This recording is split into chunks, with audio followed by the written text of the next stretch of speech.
I believe this victim is in a case of drowning. This case shows a person that is being submerged underwater due to respiratory impairments. These situations include young children being left alone or unsupervised near large bodies of water, the use of alcohol or drugs, traumatic injuries such as diving in shallow areas, conditions of disabilities such as seizures that may cause weakness or unconsciousness. Lastly, the history of mental illness such as depression, suicide attempts, anxiety, or panic disorder.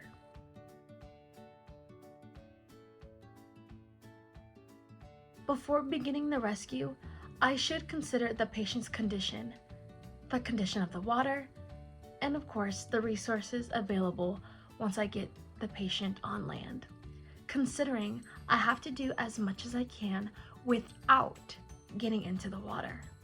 As I see my victim in distress, there are a few questions I have to take into account for my patient's conditions, and they consist of: is the patient responsive and able to cooperate with the rescue? What position is the patient in?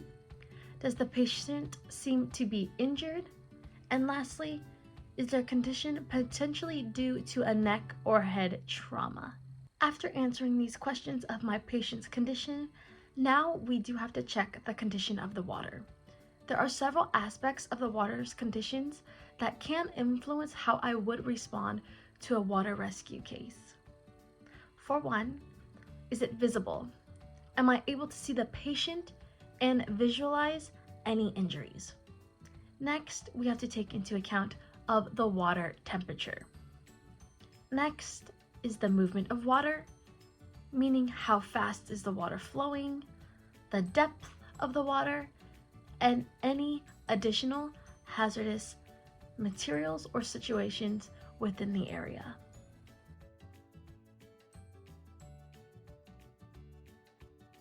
To assist my victim, I will use the reach, throw, and go method by using a sturdy object that my victim can grasp to.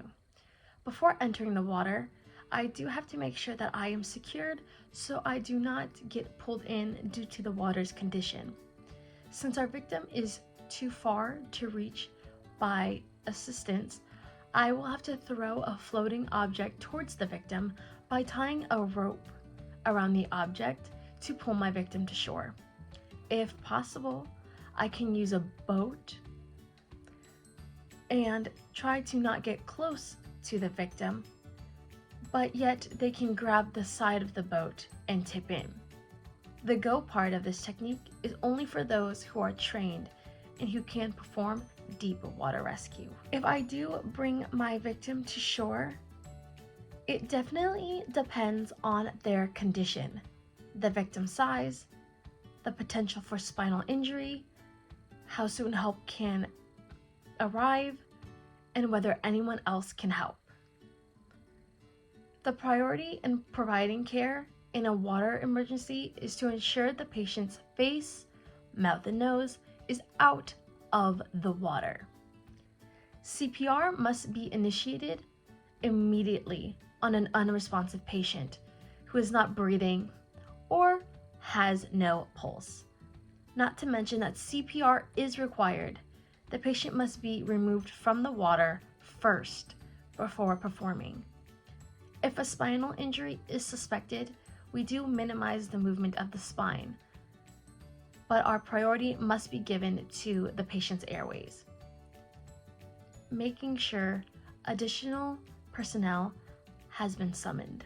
We do follow local protocols for spinal motion restriction, such as a C-collar, by possibly using a towel and some rope, or using a cardboard-like device to transport the patient on land, ensuring I do have enough help. Once the head and neck are stabilized, we do slide the board under the patient, let the board float up until it is against the patient's back, secure the patient as we would if he was on a backboard. If the patient vomits, we do roll them onto their side to prevent aspiration or choking. To remove this vomit from the mouth, we use a finger or suction-like device. We always take the patient who has been in a drowning incident to the hospital, even if we do think the danger has bypassed.